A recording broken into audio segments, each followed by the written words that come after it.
Hai semuanya, apa kabar? Jadi di video kali ini saya mau bicara soal takeover KPR. Mungkin ada beberapa teman-teman yang berpikir apa sih itu takeover KPR, jadi belum tahu.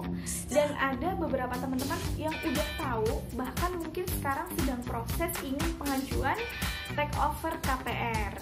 Nah, di video kali ini saya akan bahas secara lengkap apa itu takeover KPR, bagaimana prosesnya, berapa lama prosesnya, terus bagaimana kalau disetujui dan bagaimana kalau ditolak. Seperti apa prosesnya? Simak video ini sampai selesai, jangan di skip supaya kamu dapat informasi ini gak setengah-setengah. Jadi takeover KPR itu adalah proses pemindahan KPR kita dari bank A pindah ke bank B. Nah, kenapa sih ini mesti kita pindahkan? Kenapa ada orang yang butuh untuk dipindahkan KPR kita ini? Nah, biasanya orang yang memindahkan KPR-nya ini karena KPR di bank A mungkin saat itu suku bunganya sedang tinggi-tingginya, sehingga orang tersebut memutuskan untuk mengajukan atau mengalihkan KPR-nya ke bank lain karena di bank lain sedang ada penurunan suku bunga atau promo suku bunga rendah. Lalu apakah dengan kita mengalihkan KPR kita ke bank lain itu kita benar-benar bisa menurunkan suku bunga kita mendapatkan keuntungan? Apakah ini benar-benar keputusan yang tepat? Tentu untuk melangkah ke keputusan ini kita harus mempertimbangkan dan mempersiapkannya secara matang. Yang pertama adalah kita cari dan benar-benar kita menemukan bank yang sedang menawarkan suku bunga rendah. Nah, kita bisa mendapatkan informasi ini melalui browsing di Google, atau kita juga bisa bertanya ke teman atau saudara yang sedang menjalani KPR di bank lain dan kita tanya suku bunga mereka. Dan rata-rata yang memiliki suku bunga rendah itu CMB Niaga Syariah atau Mandiri Syariah. Bisa juga BCA, tapi teman-teman bisa cari informasi lain bank mana yang suku bunganya terendah saat teman-teman sedang ingin memutuskan berpindah KPR. Karena setiap waktu suku bunga itu naik turun, berubah, dan tidak selalu fix bahwa bank ini menawarkan suku bunga rendah, bank itu yang paling rendah. Nah, seperti ini nggak bisa seperti itu. Kita harus selalu searching, browsing, cari tahu, dan bertanya. Yang kedua, perlu teman-teman pahami bahwa saat kita proses memindahkan KPR kita dari bank A ke bank lain itu membutuhkan biaya, dan biayanya itu tidak kecil dan tidak sedikit. Kalau dihitung kasar, itu kita perlu menyiapkan dana sekitar 10% dari plafon KPR yang akan kita pindahkan. Misalnya kita mau memindahkan KPR dengan plafon 200 juta, berarti kita perlu mempersiapkan dana untuk pemindahan itu sebesar 20 juta. Kalau 500 juta, ya kita butuh dana sekitar 50 jutaan. Nah, biaya ini banyak sekali. Kira-kira biaya apa saja ya? Nah, biaya itu adalah biaya administrasi 1% dari plafon, kemudian ada asuransi jiwa, asuransi kebakaran, biaya notaris, biaya appraisal. Nah, ini semua kalau di total itu 10% dari plafon yang akan kita pindahkan.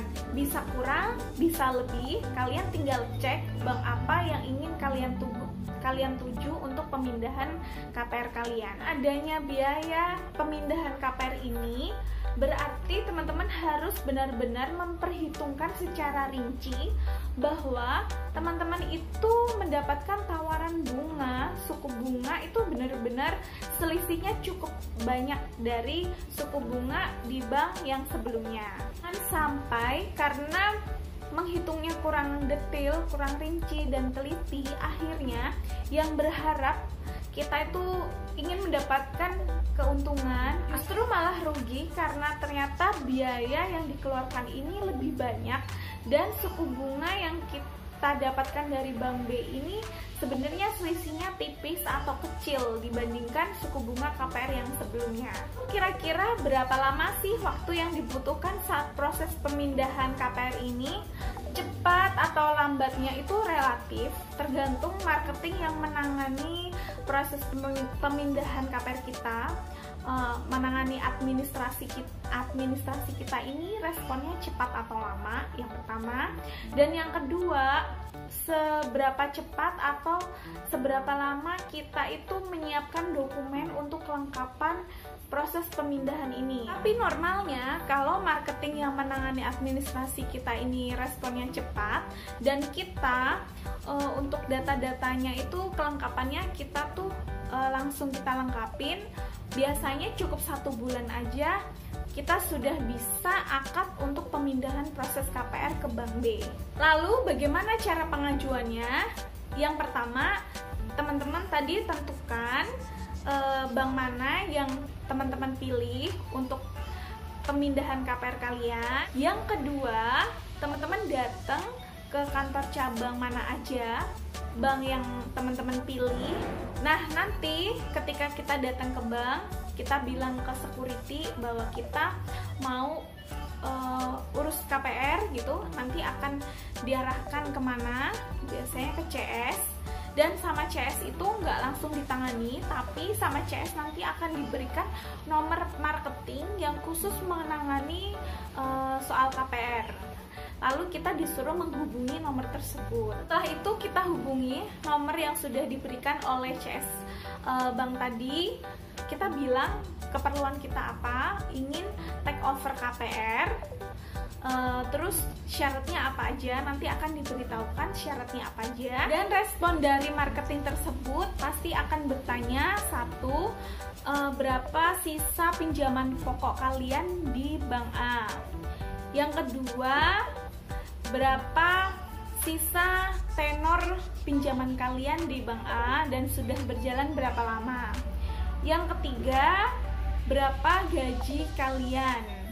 Yang keempat, kalian ini sedang memiliki atau menjalani kredit apa saja. Selanjutnya akan dicek status BI checking kalian, statusnya lancar atau tidak. Untuk menyerahkan data-data ini, apa kita perlu harus menemui marketing tersebut secara fisik atau kita harus datang ke bank?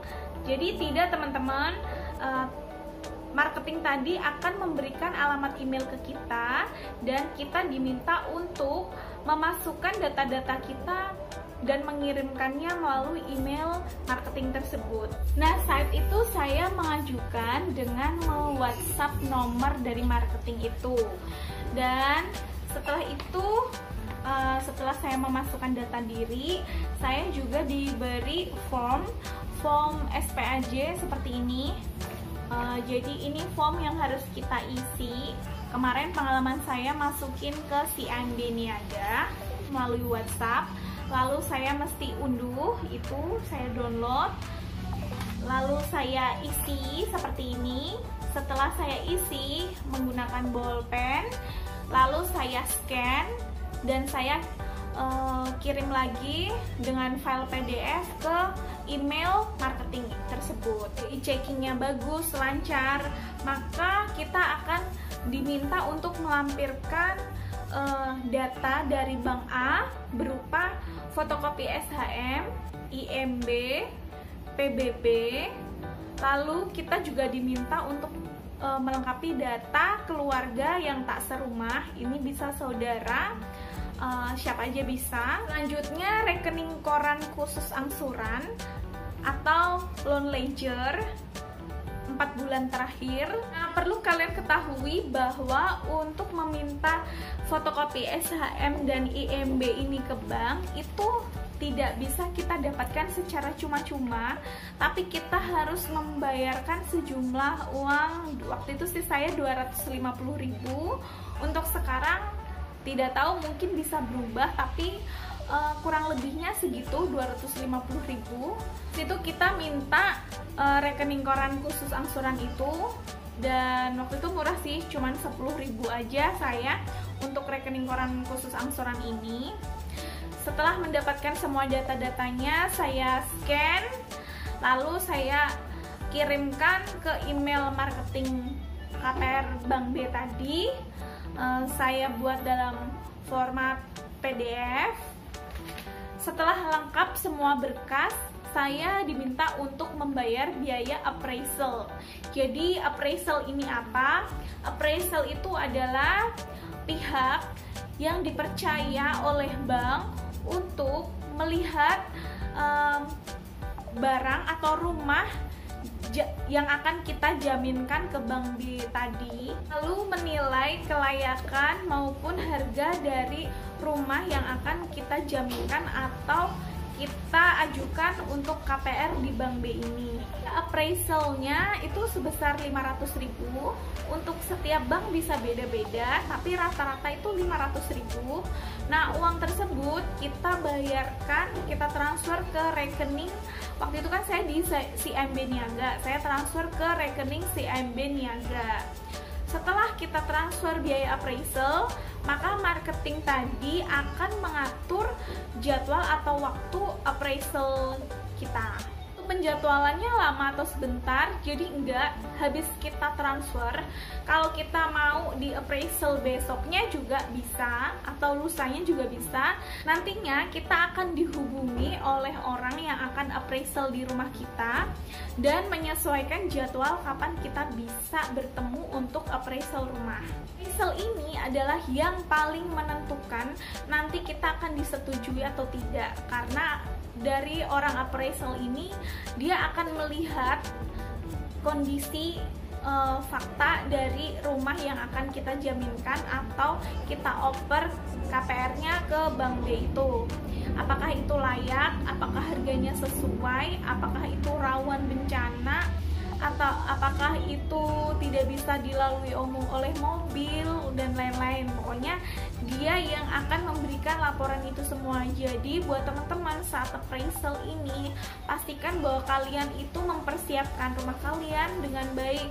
Kalian bersihkan, kalian tata rapi, terus kalian mungkin bisa janjian sama security, sama tetangga. Kalau nanti ada orang yang bertanya begini-begini, kalian begini-begini. Nah gitu, pokoknya kalian harus benar-benar persiapkan. Jangan sampai kalian tuh hanya pasrah, diem aja, udah apapun yang nanti dilihat oleh orang appraisal tuh kalian udah pasrah aja. Kalian tuh harus persiapkan di sini. Dan tips buat kalian ya, buat kalau saat kalian itu memberikan data diri, data keuangan kita ke marketing tadi sebelum appraisal, dan marketing tadi itu kayaknya kurang masuk deh Pak, kayaknya gajinya ini deh Pak, menunjukkan bahwa marketing itu sedikit ragu dengan pengajuan kita. Lebih baik teman-teman tuh jangan maju ke appraisal. Karena apa? Karena kan appraisal itu kita bayar ya 500.000. Nah kalau misalkan nanti pengajuan kita itu tidak disetujui, uang appraisal ini akan gugur, jadi akan hangus.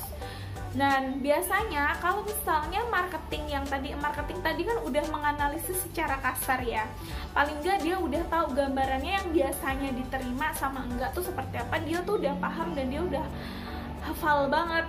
Kalian jangan maju ke appraisal karena itu udah pasti akan hangus. Pengalaman saat saya pengajuan pemindahan KPR kemarin sih, waktu appraisal, orang appraisalnya tuh hanya ngefoto-foto aja sih, sama mengukur bangunan kita, memfoto setiap ruangan, setiap bagian dari rumah kita, lalu mengukur lebar, luas tanahnya, luas bangunannya. Lalu juga orang appraisal itu akan berkeliling ke rumah sekitar kita, melihat-lihat. Mungkin ada yang kayaknya juga bertanya, tapi saya nggak tahu waktu saya ngelihatin orang appraisal itu, orang itu langsung pergi gitu. Tapi feeling aku sih tanya-tanya, dan dia juga berkeliling. Kalau misalnya teman-teman bertanya, kenapa waktu itu saya mutusin untuk pindah KPR ini, itu karena di bank yang di bank KPR yang bank A yang saya jalanin itu bunganya tinggi banget sampai 13%. Dan di bank CMB Niaga ini ada program flat 5 tahun, selanjutnya floating, tapi floatingnya tuh maksimal 12%. Jadi yang floating maksimal 12% ini masih lebih rendah daripada yang saya saat itu sedang jalanin, yaitu 13, sekian persen. Nah, untuk yang 5 tahun ini flatnya itu 7,25%. Jadi cukup rendah banget kan, selisihnya juga banyak, 7,25% sama 13, sekian persen, banyak kan. Dan kalau misalkan dihitung-hitung, saya tuh waktu hitung-hitung cicilan saya kan setiap bulan itu 2.500.000 ya di bank A. Nah, kalau 2.500.000 itu masih 15 tahun lagi. Dan kalau saya pindah ke bank B ini selama 5 tahun kan flatnya 7,25%. Yang 2.500.000 tadi selama 5 tahun jadi hanya 1.814.643. Jadi selisihnya antara 2.500.000 ke 1.800.000 sekian itu sekitar 700.000 kan. Jadi banyak banget. Kalau misalkan di total 700.000 ini dikali 5 tahun, berarti kan 700.000 dikali 60 itu totalnya 42 juta. Jadi saya menghemat selama 5 tahun itu 42 juta. Dan setelah 5 tahun kan akan floating tapi maksimal 12%. Nah, yang 10 tahun ini saya juga masih menghemat. Kalau 12% misalkan dibandingkan dengan yang sekarang 13,% itu sekitar 100 ribuan kalau saya nominalkan kira-kira. Jadi kalau masih 10 tahun 120 bulan, 10 tahun 120 bulan dikali 100.000, saya menghemat sekitar 12 juta. Berarti 12 juta ditambah 42 juta itu 54 juta. Saya menghemat 54 juta.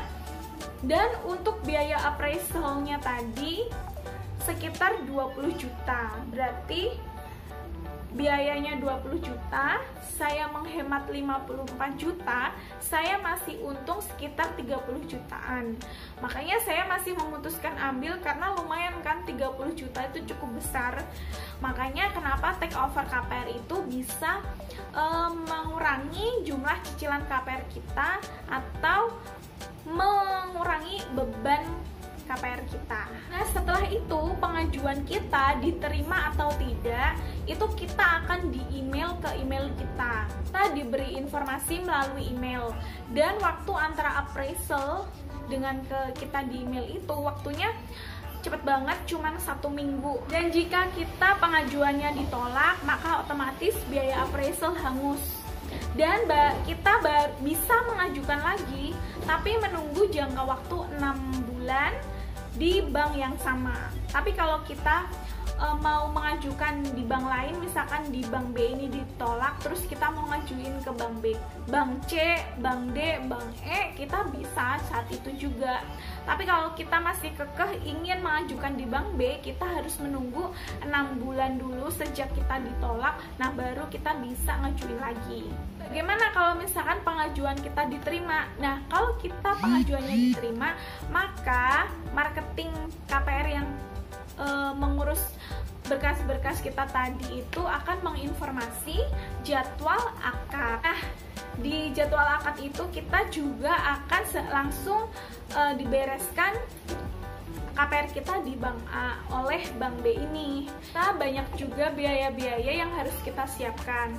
Namun, jika perhitungan kalian itu menurut kalian itu masih untung dan kalian juga saat itu ada dana untuk mengurus proses pemindahan KPR, tidak salah juga kalau kalian mencobanya. Tapi kalau kalian tidak ada dana untuk proses pemindahan ini, ya kalian mungkin ya bisa ngajuin ke bank A itu untuk penurunan suku bunga. Untuk biaya pemindahan KPR itu kita bayarkan di saat akad kredit di bank B. seperti biaya admin, asuransi jiwa, asuransi kebakaran, notaris, admin, appraisal ini udah tadi ya. Itu yang lainnya kita bayarkan di saat akad. Nah, setelah akad selesai, ya sudah, kalian sudah sah menjadi nasabah KPR di Bank B dan kalian melanjutkan untuk mencicil sejumlah cicilan yang sudah kalian sepakati di Bank B ini. Jadi itu teman-teman informasi mengenai gimana sih kita take over KPR ke bank lain itu, manfaat keuntungannya apa tadi, bahwa kita bisa menurunkan cicilan KPR kita. Semoga informasi ini bermanfaat dan penjelasan saya cukup jelas. Terima kasih buat teman-teman yang udah nonton video saya. Jangan lupa untuk klik like, komen, dan subscribe ya kalau kalian suka. Terima kasih, sampai jumpa.